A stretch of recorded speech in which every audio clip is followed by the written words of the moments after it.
Lors de la séance photo de famille, ma fille de 6 ans était assise au premier rang, souriante avec sa couronne de fleurs faite main. Mais le matin de Noël, en déballant l'immense toile imprimée, mon sang s'est glacé. Elle n'était pas là. Elle avait été numériquement effacée du portrait de l'héritage du centenaire. Là où ma fille se tenait, il n'y avait qu'un flou artistique de parquet ciré. Ma propre mère avait supprimé sa petite fille pour préserver l'esthétique d'une famille riche et parfaite. Je n'ai pas crié, je n'ai pas pleuré. J'ai juste ressenti cette clarté froide et terrifiante d'un ingénieur réalisant que les fondations sont pourries.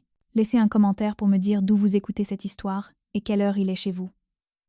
J'aimerais savoir qui fait partie de notre communauté. Le lendemain matin, le soleil inondait le jardin d'hiver du manoir, illuminant la poussière qui dansait autour du sapin de 4 mètres. Ma mère, Béatrice, trônait sur le canapé en velours, une coupe de mimosa à la main, telle une reine attendant son tribut.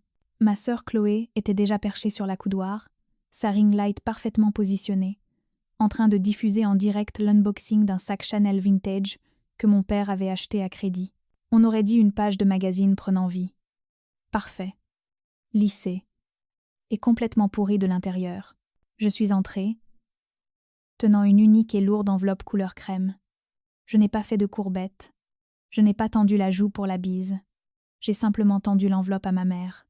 Ses yeux se sont allumés avec cette avidité spécifique qu'elle réservait aux objets de luxe. Elle pensait que c'était un bon pour une semaine de spa à Courchevel ou peut être l'acte de propriété d'une maison de vacances. Elle a brisé le seau de cire d'un ongle manucuré, souriant pour un public invisible. En dépliant le document, j'ai vu son expression passer de l'anticipation à la confusion.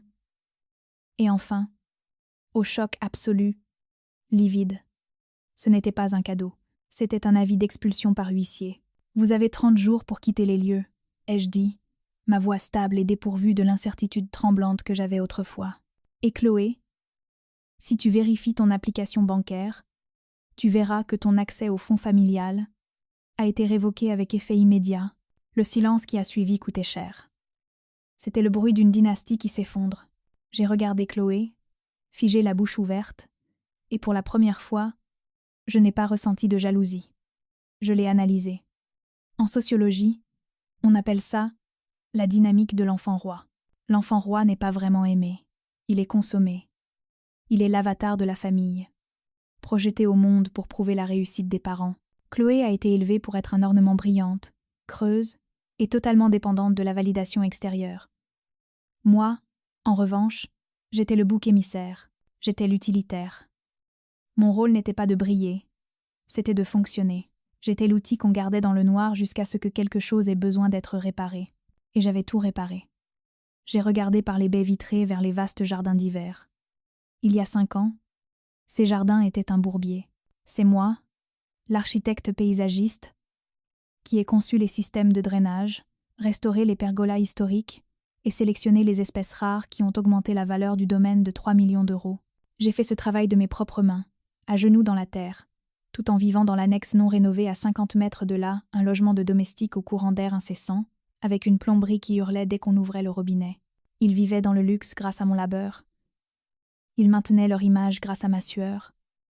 Et en retour, ils avaient effacé ma fille parce qu'elle ne correspondait pas à l'esthétique. C'est une blague, a postillonné mon père, Antoine, en arrachant le papier des mains tremblantes de ma mère. Tu ne peux pas nous expulser. C'est notre maison. C'est la maison de la fiducie. L'ai-je corrigée, froide et précise. Et depuis hier matin, grand-mère Hélène m'a nommé mandataire unique, avec procuration totale. La belle vie est terminée. Vous avez 30 jours pour emballer votre image et partir. Je n'ai pas attendu que les cris commencent.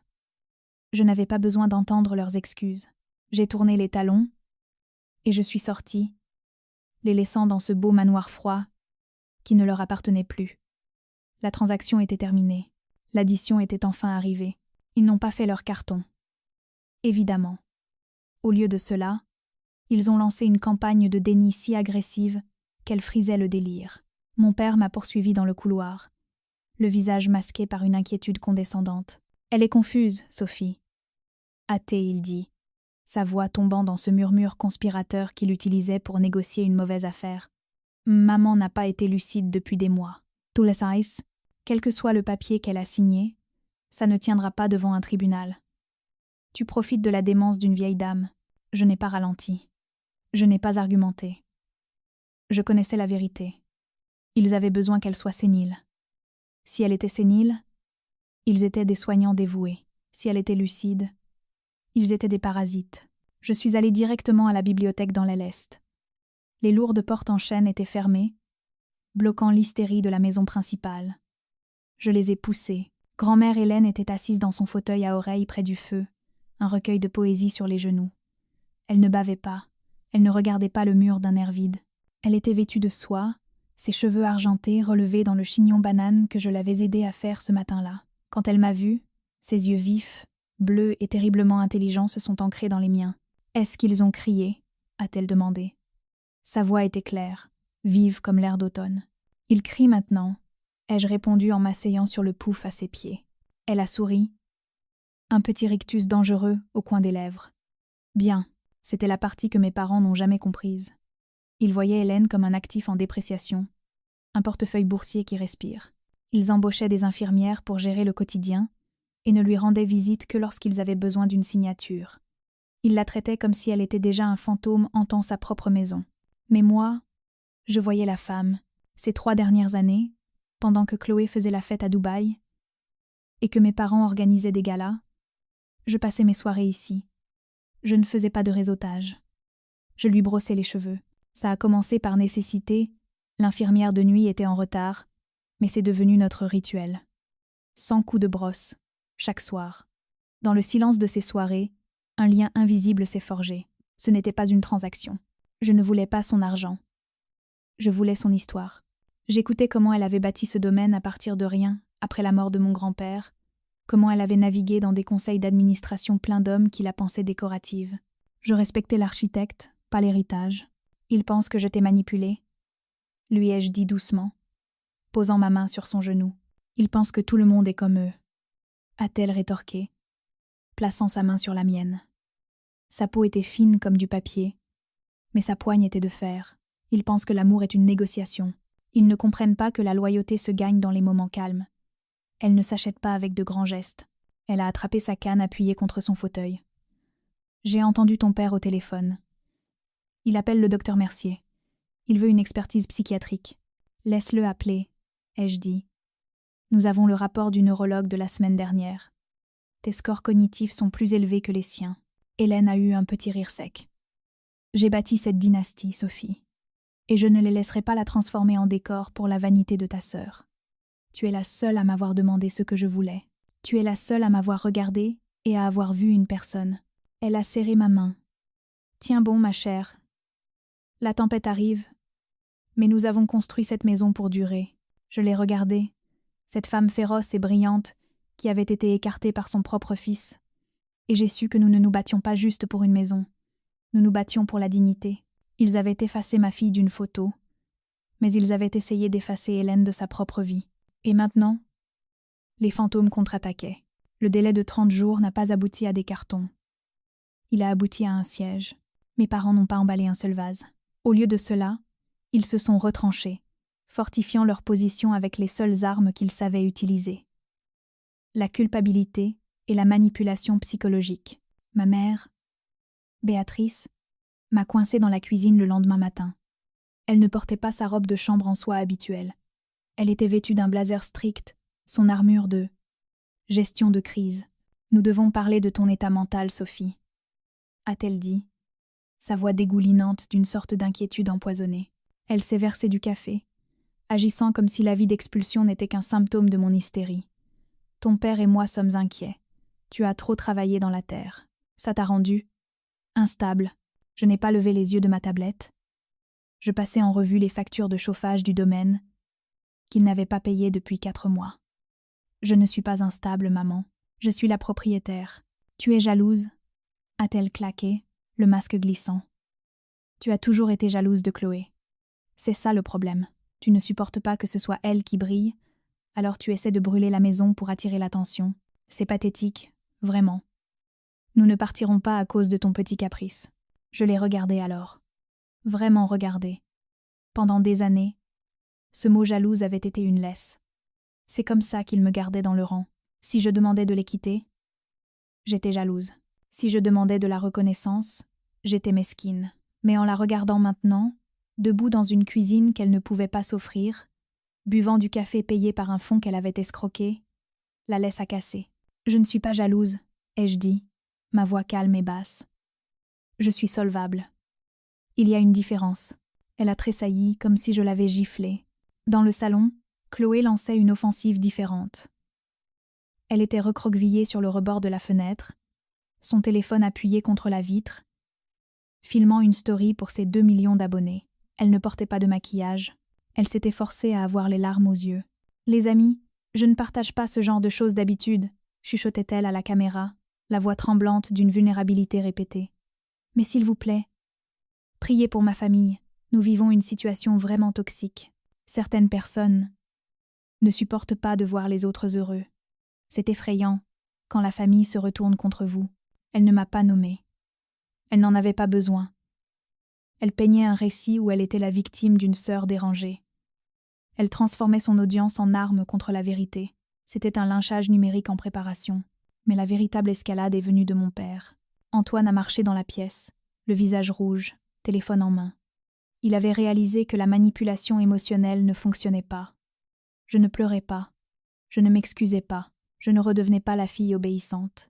Je me tenais droite, une femme qui possédait le sol sur lequel il se tenait, et cela le terrifiait. Son autorité patriarcale se dissolvait, et il a décidé de passer à l'attaque nucléaire. Tu as 10 minutes pour déchirer cet avis d'expulsion.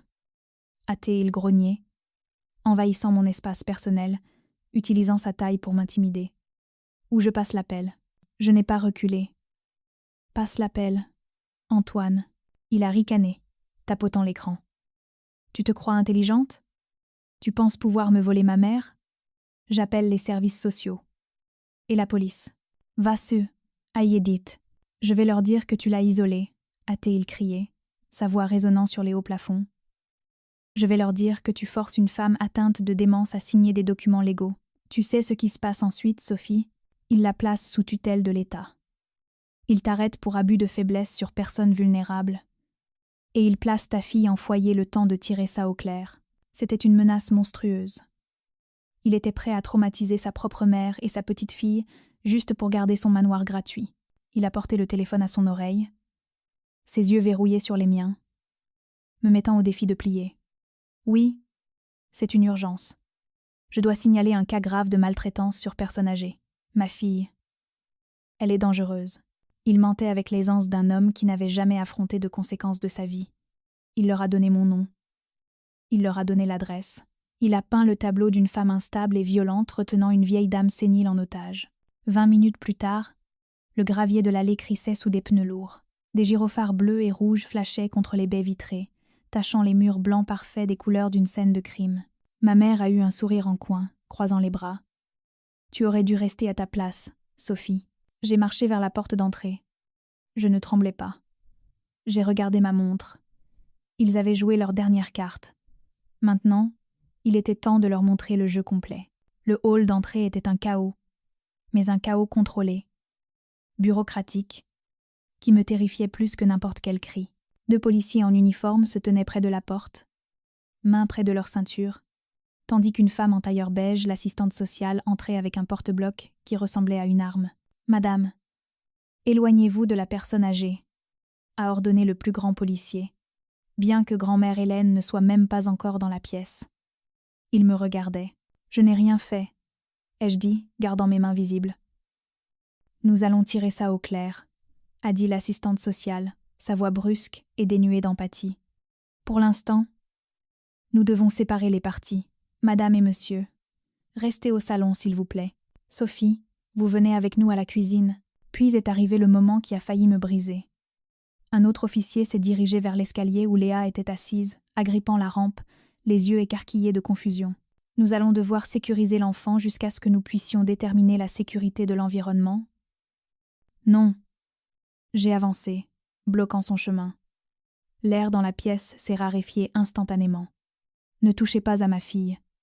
Elle n'a rien à voir avec ça. Sophie, s'il te plaît, » a sangloté ma mère depuis le salon. Une performance digne d'un César. Elle pressait un mouchoir sur des yeux secs.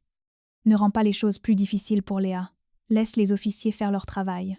Nous voulons juste que tout le monde soit en sécurité. Elle avait l'air si raisonnable, si inquiète. Debout là dans son pull en cachemire, flanqué de mon père dans son blazer, il ressemblait au pilier de la société. Je ressemblais à la fille hystérique en bottes de chantier et chemise en flanelle, couverte de terre de jardin. La perception est une monnaie, et ils étaient riches. Je les ai regardés emmener Léa dans le jardin d'hiver. Elle ne pleurait pas, mais elle m'a lancé un regard de terreur qui m'a brûlé la poitrine. Je voulais leur sauter dessus.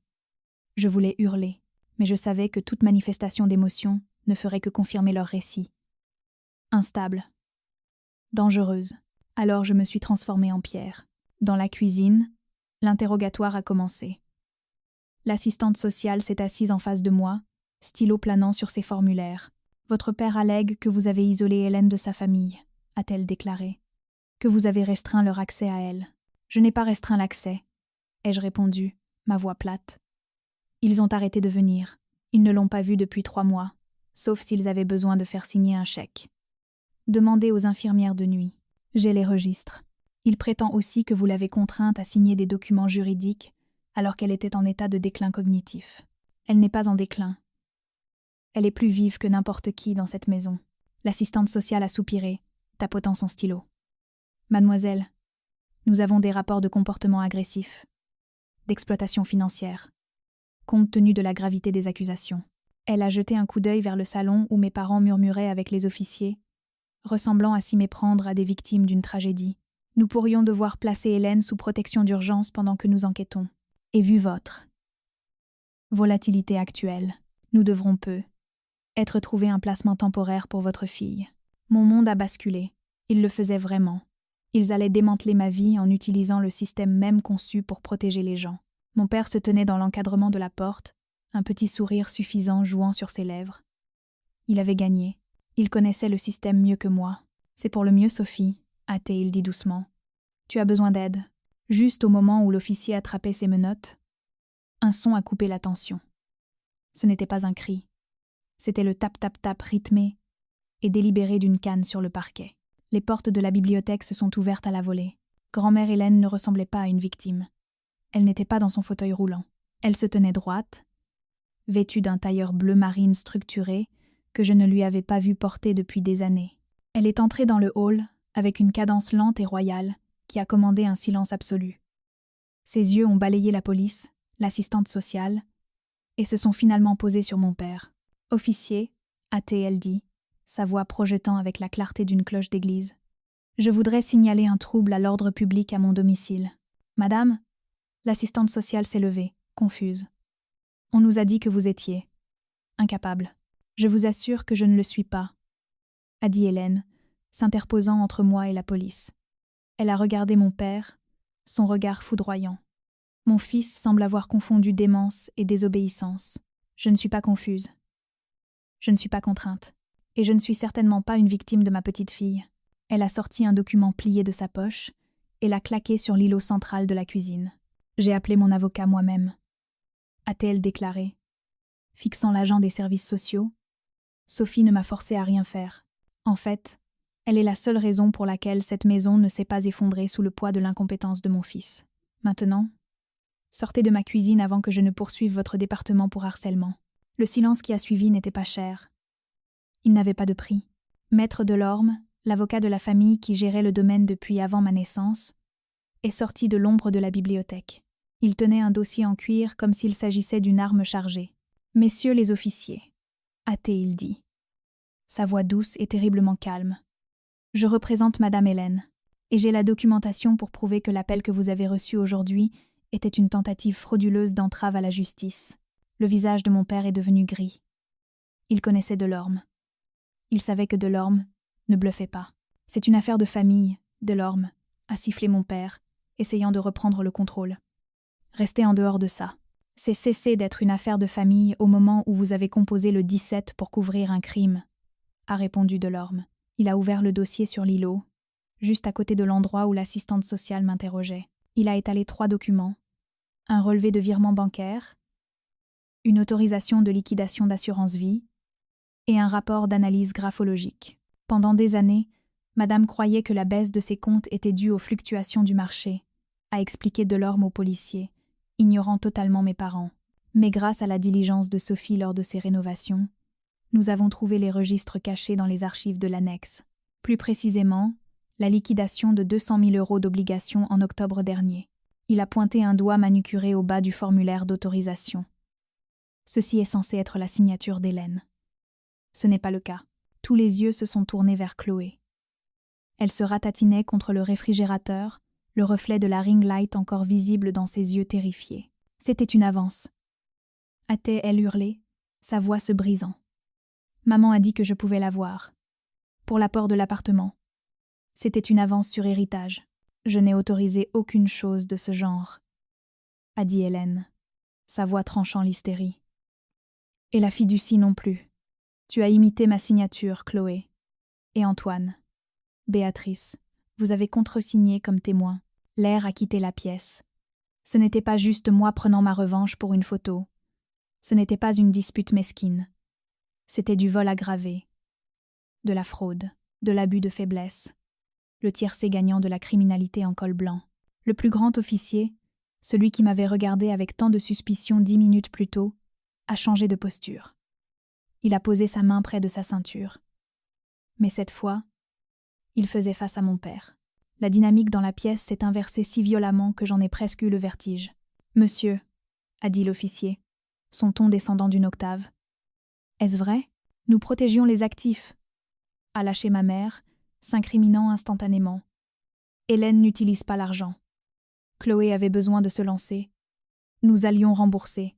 Vous avez volé 200 000 € à votre mère pour acheter un appartement à une influenceuse qui n'a jamais travaillé un jour de sa vie, ai-je dit, les pièces du puzzle s'assemblant enfin. C'est pour ça que vous avez effacé Léa de la photo. Vous aviez besoin de l'image de la perfection bourgeoise pour courtiser les investisseurs pour les entreprises faillies de papa. Léa, une enfant sans père d'une architecte paysagiste, ne correspondait pas à la marque que vous vendiez pour couvrir vos dettes. Maître Delorme a refermé le dossier. Officier, Madame refuse de porter plainte à cet instant précis, à condition qu'une exigence soit satisfaite. Il a regardé sa montre. Ils ont 15 minutes pour vider les lieux. Complètement. S'ils sont encore sur la propriété à 16h30, nous transmettrons ce dossier au procureur de la République. L'officier a regardé mes parents. Vous avez entendu l'avocat. Vous avez 15 minutes. Ou vous partez à l'arrière de ma voiture. Mon père m'a regardé. Ses yeux remplis d'une haine si pure qu'elle en était presque impressionnante. Il ne voyait pas une fille. Il voyait la personne qui avait allumé la lumière et révélé les cafards. « On y va », a-t-il craché à ma mère. Chloé sanglotait maintenant. De vraies larmes laides qui ne rendraient pas bien sur Instagram. Mais, mes vêtements, mon setup, 15 minutes, a aboyé l'officier. Je suis restée près de l'îlot, les regardant s'agiter. Ce n'était pas triomphant. C'était juste. Fini. La pourriture avait été excisée. Les fondations étaient enfin propres. L'après-coup n'a pas été bruyant. C'était le son calme et traînant de l'inutilité. Mes parents vivent actuellement dans un motel miteux, à 2 villes de là. Le country club a révoqué leur adhésion non pas à cause de la fraude, bien que cela n'ait pas aidé, mais parce qu'ils avaient manqué 3 mois de cotisation. La haute société est inconstante. Elle pardonne la cruauté, mais elle ne pardonne jamais la pauvreté. La chute de Chloé a été plus publique. Quand les rumeurs des fausses obligations ont touché Internet, les contrats de sponsoring se sont évaporés du jour au lendemain. Il s'avère que les marques lifestyle ne veulent pas s'associer au grand banditisme. Elle a essayé de pivoter vers un arc de rédemption, postant des vidéos larmoyantes sur le fait d'être incomprise. Mais l'algorithme est cruel. Elle est bloquée sur mon téléphone. Ils le sont tous. Le silence dans la maison principale n'est plus lourd. Grand-mère Hélène a repris sa place en bout de table. Elle n'est plus un accessoire. Elle est la matriarche. Nous dînons ensemble tous les soirs des pâtes, des tacos, des choses salissantes qui n'auraient jamais été autorisées sur les nappes anciennes auparavant. Hier, j'ai pris une masse pour casser le sol du jardin d'hiver. J'arrache les haies rigides et manucurées que ma mère aimait tant. Je plante des fleurs sauvages. Je plante le chaos. Je construis une aire de jeu pour Léa pile au centre de la vue historique. Ce matin, j'ai placé un nouveau cadre sur la cheminée, juste là où le portrait du centenaire était accroché. C'est une photo prise sur le vif. Léa rit, le visage barbouillé de chocolat. Hélène sourit. Sourit vraiment, les yeux brillants et vivants. Et je suis là, les regardant toutes les deux avec une fierté féroce et protectrice. Je regarde cette photo, et je pense à la petite fille qui a été effacée. Léa, c'est ma promesse pour toi. Tu n'auras jamais à te faire toute petite pour rentrer dans le cadre de quelqu'un d'autre. Tu n'auras jamais à gommer ta joie, ton désordre ou ton génie juste pour mettre quelqu'un d'autre à l'aise. Tu n'es pas une esthétique. Tu n'es pas un accessoire. Tu es un être humain entier, vibrant et indéniable. Ils ont essayé de te supprimer parce que tu perturbais leur illusion de perfection. Mais ils n'ont pas réalisé que tu étais la seule chose vraie sur la photo. Nous ne vivons plus dans un musée. Nous vivons dans un foyer. Et dans cette maison, nous prenons de la place. Nous avons gagné. Nous n'avons pas seulement gardé la maison, nous avons gardé nos âmes. Et ça, c'est un héritage qui vaut la peine d'être protégé. Si vous avez déjà dû couper les ponts avec une famille toxique pour sauver votre propre paix, partagez cette histoire. Vous n'êtes pas seul.